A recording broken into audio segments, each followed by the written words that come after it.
Here I am back in the office after spending the most incredible year of my life in Greece. As a middle-aged writer, I finally had the chance to realize a lifelong dream: to explore Greece for a few months and perhaps figure out why this little land continues to exert such a huge influence on me and on the imagination of almost everyone I know. Now I have a stone in my pocket and a story to tell.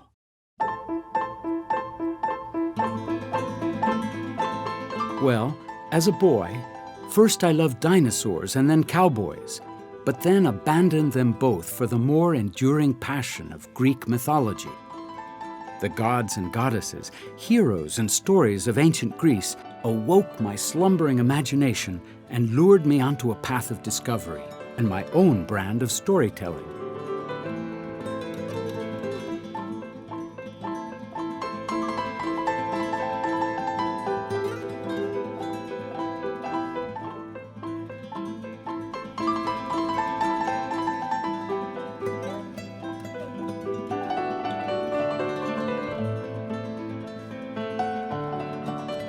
Where to begin? Shall I begin with the ever-present sea, or with the 1,000 dazzling islands, or with golden beaches of breathless beauty, or with mountains, villages, rivers, and waterfalls, or with temples, castles, and monasteries? I had traveled all over the world for work and play, and I thought that this trip to Greece would be no different. A month of exploring and research, looking for stories and pictures. But I ended up spending almost a year.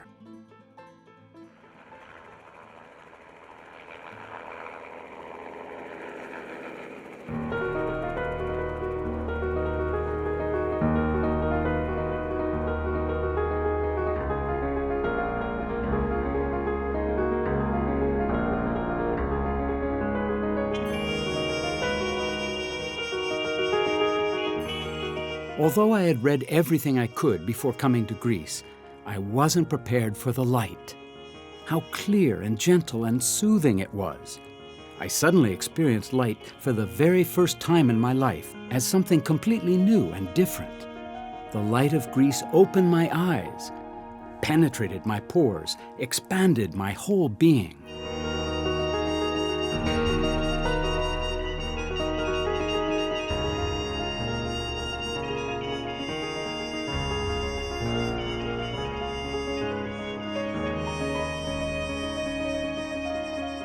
I climbed the rock of the Acropolis, drinking in the fragrant air and bathing in this miraculous light. Cares seemed to melt away. I felt free, relaxed, and open. And I started seeing things again like a child, as if for the very first time, with surprise and wonder. Why is the light so different in Greece? I don't know, but it is. And slowly, I started to become aware of, what can I call it, a divine presence? Everywhere else, the light just is, like your skin, vital but unnoticed. In Greece, it takes on a new dimension. It's legendary, dazzling, luminous, soft, tangible, infinite, spiritual.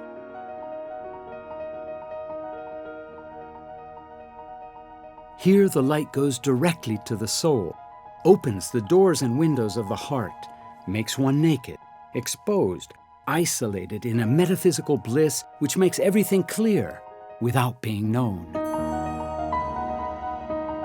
That's when it struck me like an arrow, and I understood what the ancient Greeks felt about Apollo, the god of light, and why he commanded, and still commands, such power and worship.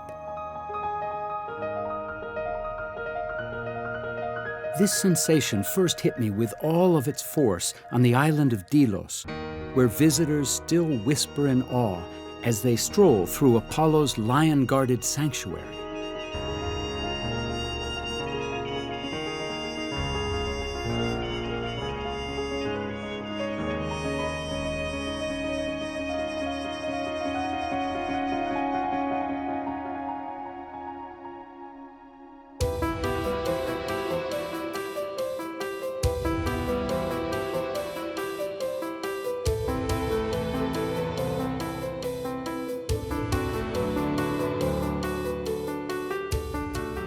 And just as Apollo and Athena are brother and sister, seeing clearly and thinking clearly go hand in hand, light and illumination. Wherever you go all over the world, in every city and town, every university, museum, library, or bookshelf owes something important to Athena, goddess of knowledge and wisdom. It was a Greek idea that knowledge makes us free, and that the search for truth is the greatest good of all.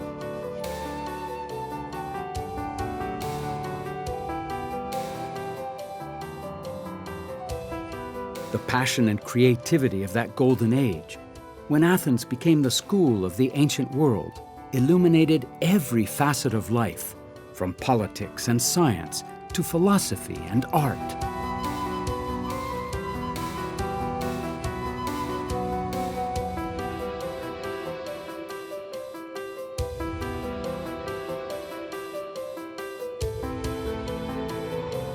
This unique civilization profoundly shaped who we are and how we live, even today. It celebrated the triumph of reason over the violent and irrational, of democracy over the darkness of tyranny. It taught us to govern ourselves with moderation, to heal ourselves with the use of logic, and to express ourselves and our inner soul through art. It taught us about the rights and responsibilities of the individual, about the value of struggle, and the dignity of being fully human and free.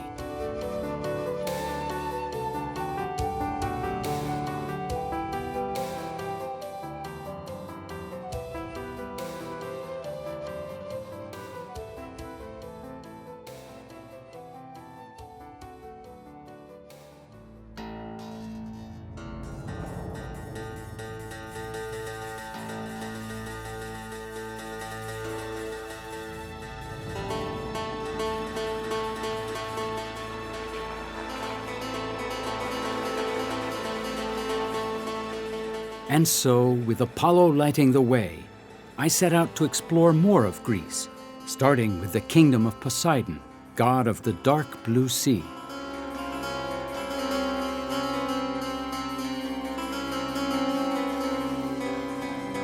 The Greeks live on and by the sea, and every part of their lives is touched by Poseidon and his waves. I had 1,000 Aegean islands to explore, ready to start life again with a fresh adventure, to sail into some new harbor, seen in the morning light for the very first time.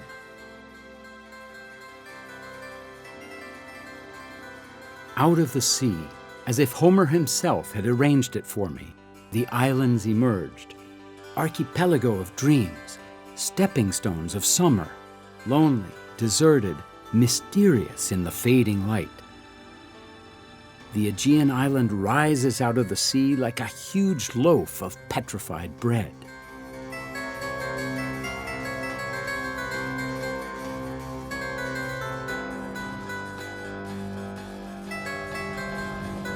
The very rocks are symbols of life eternal.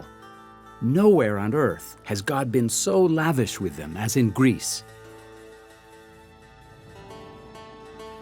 How easy it is to travel to an island and to imagine the possibility of another life. I sailed and swam, explored and saw many wonderful things, so many brilliant images to store and retrieve. Secret and marvelous places and islands off the beaten track, unmentioned in guidebooks, unexpected and amazing.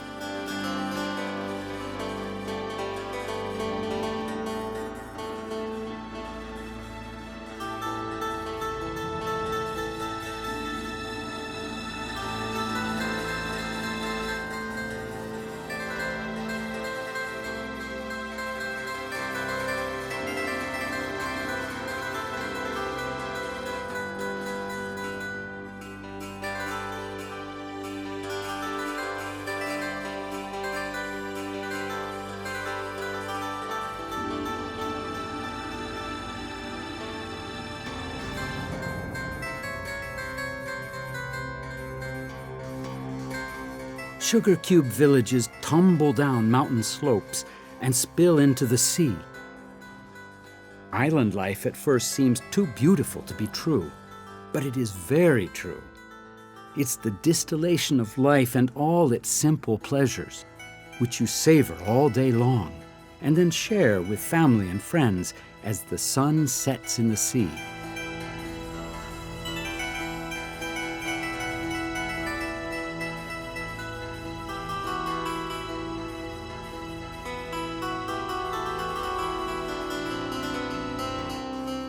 And when the day is done, the moon and her stars paint the sky in brilliant constellations, named from Greek mythology by ancient sailors navigating their way from island to island across the broad sea.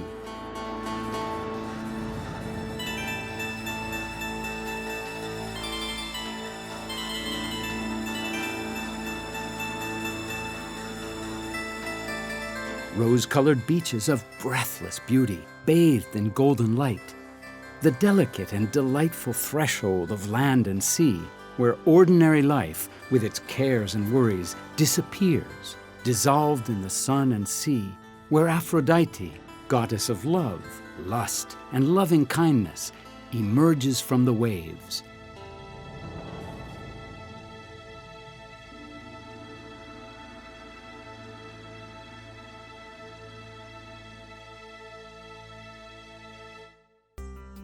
The light transforms us as we journey, and the journey transforms us as well.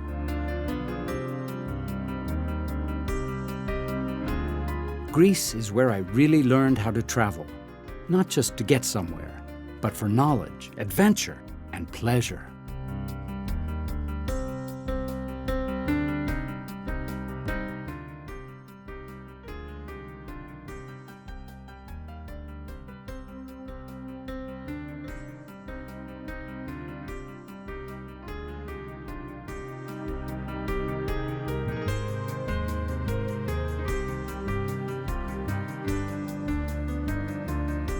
I finally understood why it took my boyhood hero, Odysseus, 10 long years to make his way back from the Trojan War to his home on the island of Ithaca, and the things he saw and wrestled with and loved. The great Greek poet Constantine Cavafy said it this way: "As you set out for Ithaca, hope that your road is long, full of adventure and discovery."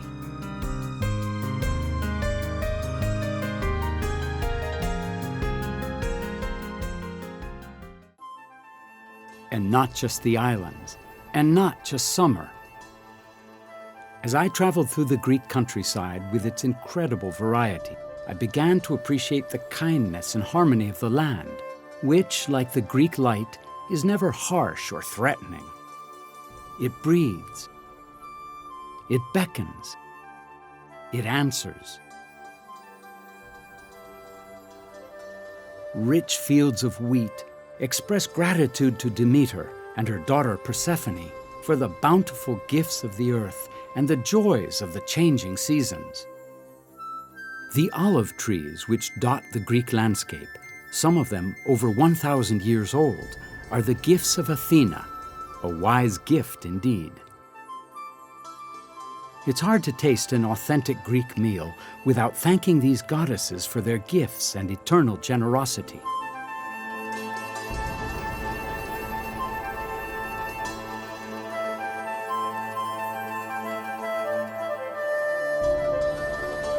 Locked inside the autumn harvest of grapes lives the spirit of the most restless god of all, Dionysus, god of wine and spontaneous joy.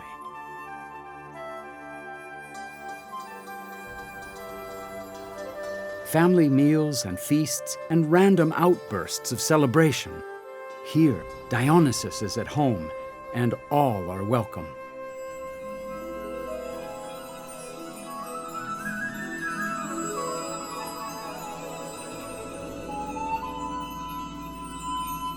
Summer ends, and life in Greece ripens toward the fullness and transformation of autumn. Birds and animals are on the move, and nature wears new colors as we walk through the forest with Artemis by our side.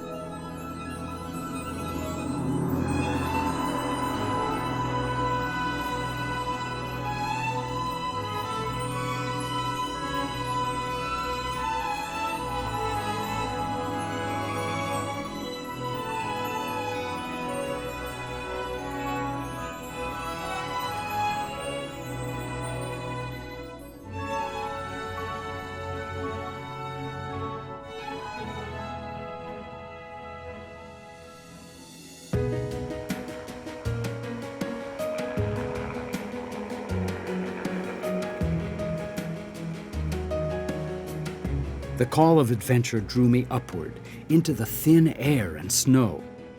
I knew about the Aegean Sea and the Greek islands, but I wasn't prepared for the mountains, how dramatic and beautiful they were in this special light.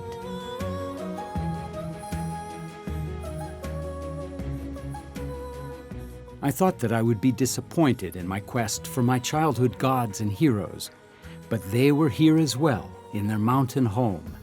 Ageless peaks capped with snow still echo with Zeus's thunder. Everywhere I turned, there they were. Once upon a time, the father of the gods let loose 2 eagles who swept over the whole earth and met again here at Delphi, the center of the ancient world. For thousands of years, visitors have journeyed from all over the world to this sacred spot, suspended between heaven and earth, to consult the famous oracle and to experience the tangible divinity of light. In Olympia, a fertile, peaceful valley embraced by gentle hills and rivers, Hercules founded the Olympic Games. For centuries, men honored Zeus and Hera in temples, monuments, sculptures, and festivals. The Olympic Games, held every 4 years, united the people of the ancient Greek world who traveled under a sacred truce. And even today, the Olympic spirit, an eternal flame, continues to burn bright.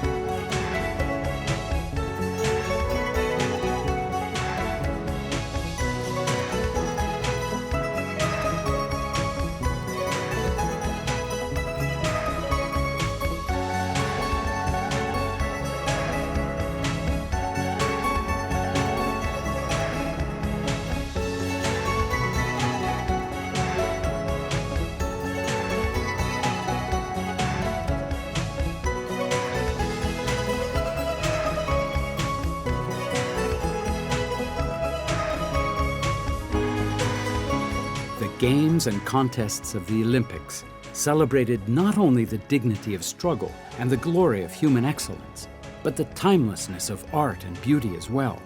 All those things men do to celebrate nature and add to its abundance.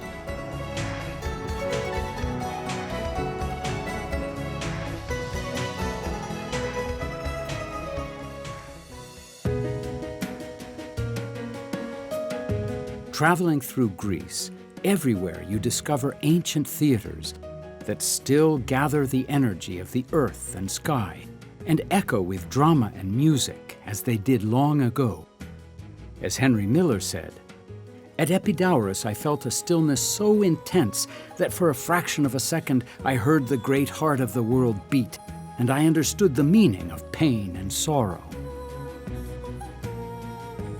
Drama was born here, both comedy and tragedy.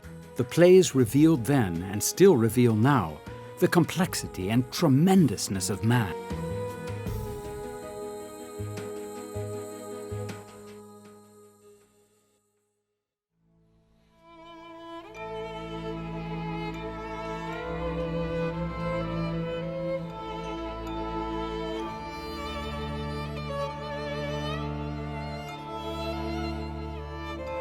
And when a new god came onto the scene, introduced by another traveler through Greece, St. Paul, he was also welcomed and accommodated.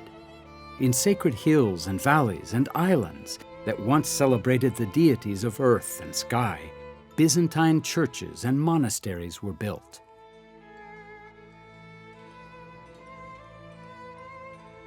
The old gods took on new names. Ancient feasts and celebrations, now with a new layer of meaning, still mark the passage of the seasons and still express the Greek people's gratitude for the bounty of nature and the miracle of life.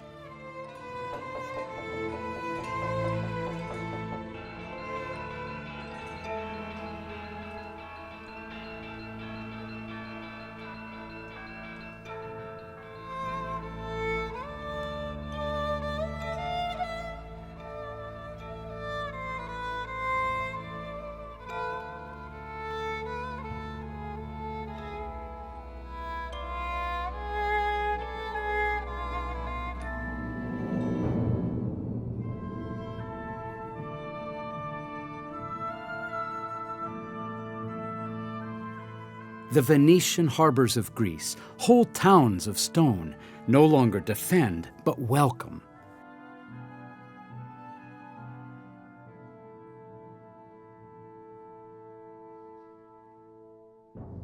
Hills and mountains and almost every island are crowned with forts and castles, walls and battlements. Stone towers dot the countryside, and where cannons and pirates once contended, visitors stroll and explore.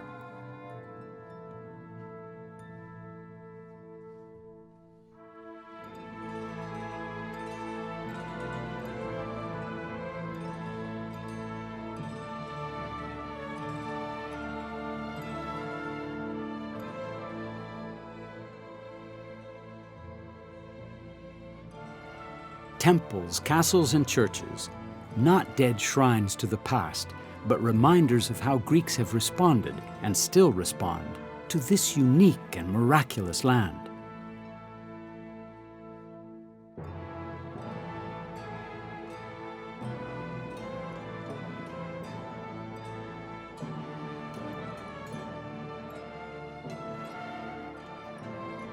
And the values, too, the land's most precious inheritance.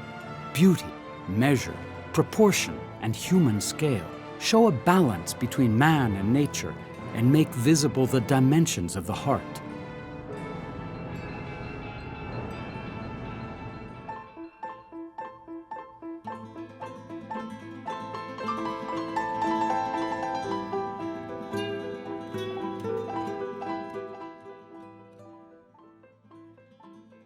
And every place so unique, so different, so special.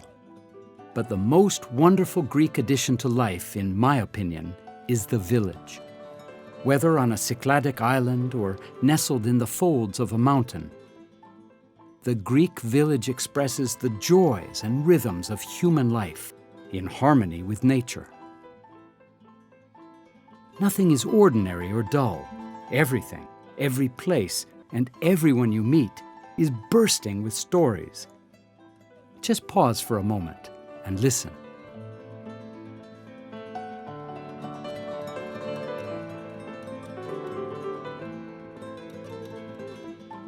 In ancient times, Greeks believed that the gods, especially Zeus, roamed the earth disguised as tired and hungry travelers. Hospitality to strangers has ever since been a kind of religion here. The village is the headquarters of Greek hospitality, where neighbors greet each other or welcome strangers with open arms, saying, "Ya su phile," hello friend, and share a drink or a bite to eat. I was a little wiser now about how to travel and see things with fresh eyes, and how to understand things with the senses and not just the mind.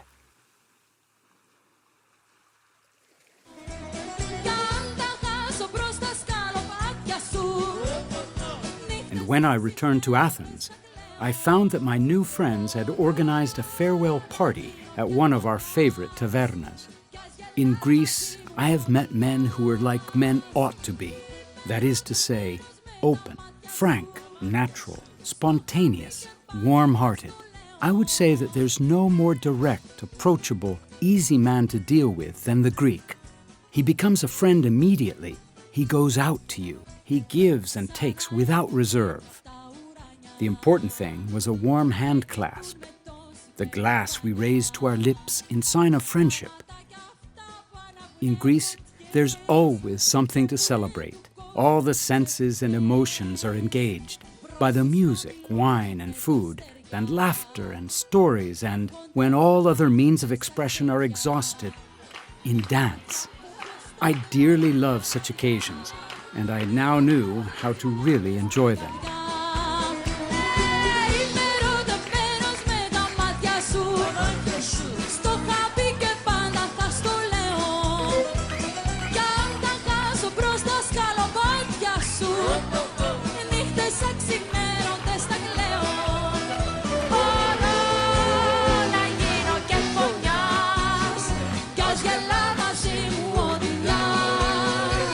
Υπερωτευμένος με τα μάτια σου.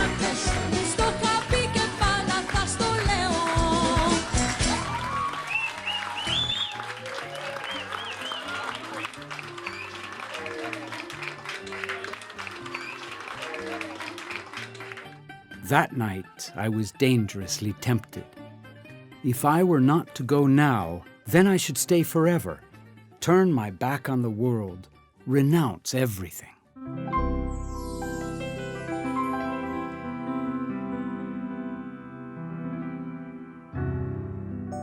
The world must become small again, as the old Greek world was, small enough to include everybody. Greece has given me this incredible gift that I could now take with me anywhere, the ability to seize the moment and enjoy the fullness of life.